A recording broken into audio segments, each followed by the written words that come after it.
ان اللہ یامرکم ان تؤدوا الامانات الی اہلہا، بے شک اللہ حکم دیتا ہے تم کو کہ ادا کرو امانتیں اپنے اہل و عیال کو، یعنی جو ان کے اہل ہے۔ اللہ تمہیں حکم دیتا ہے کہ امانت جو اس کا اہل ہے اس کے حوالے کرو۔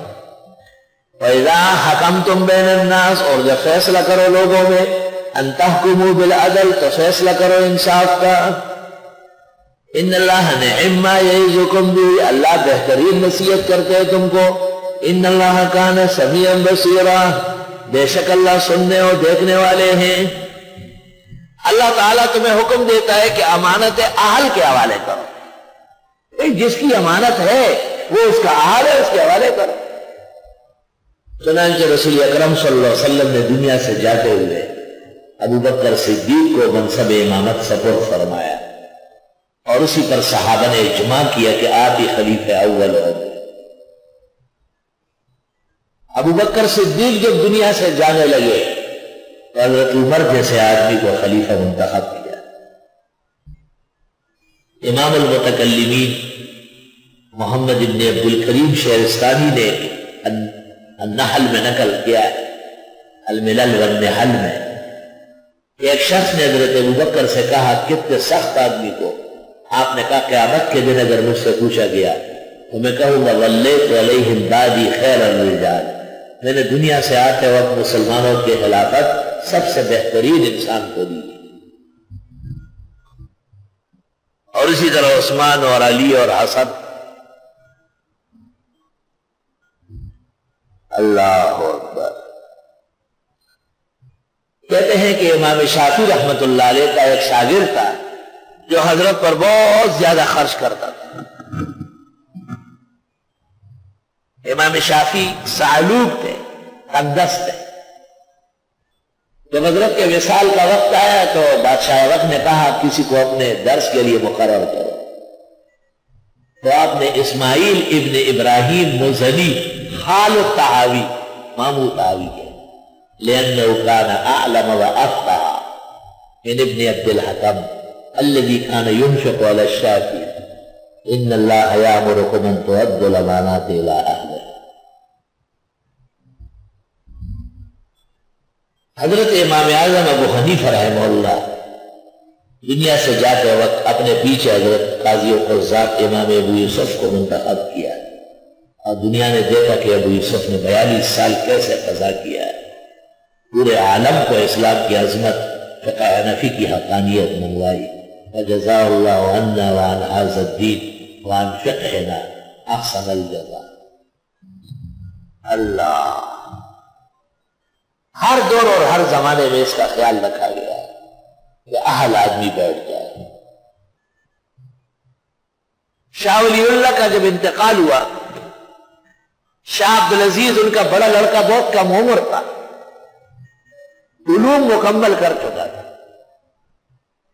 لیکن اکابر علماء و فقہاء کا اتفاق ہوا کہ شاہ ولی اللہ کے مسند پر شاہ عبدالعزیز بٹھایا جائے، اور دنیا نے دیکھا کہ شاہ ولی اللہ سے زیادہ فیض شاہ عبدالعزیز کا ہوا۔ ان اللہ یامرکم ان تؤدوا الامانات الی اہلہا۔ شیخ الہند مولانا محمود الحسن رحمۃ اللہ علیہ، حضرت مولانا رشید احمد گنگوئی اور حضرت نانوتوی دونوں نے مل کے ان کو اپنے جگہ بٹھایا، اور کائنات نے دیکھا کہ وہی اپنے زمانے کے مسند الزمان۔ شیخ الہند مولانا محمود الحسن جب ہندوستان چھوڑ کر حرمین جانے لگے تو اپنی جگہ امام الاثر مولانا انور شاہ کشمیری رحمت اللہ علیہ کو بٹھایا، اور آپ تاشقند اور سمرقند ترمذ اور بخارا کی درس حدیث کی یاد تازی کرا۔ دیکھیے مہر انوش، مہر انور مولانا سید سلیمان کا لکھا ہوا مضمون یاد رفتگان صفحہ 157، اور بوجوہ لا ينبغي ان تذکر، جب امام الاثر حضرت شاہ انور شاہ دارالعلوم دیوبند سے علیحدہ ہوئے اور قریب تھا کہ دیوبند کا دارالحدیث اور وہاں کا درس تباہ و برباد ہو جاتا، کیونکہ حضرت شیخ الاسلام پر اصرار تھا، انہوں نے کہا تم لوگوں نے شاہ صاحب کی ناقدری کی، میں کیوں آؤں، میں کیوں آؤں۔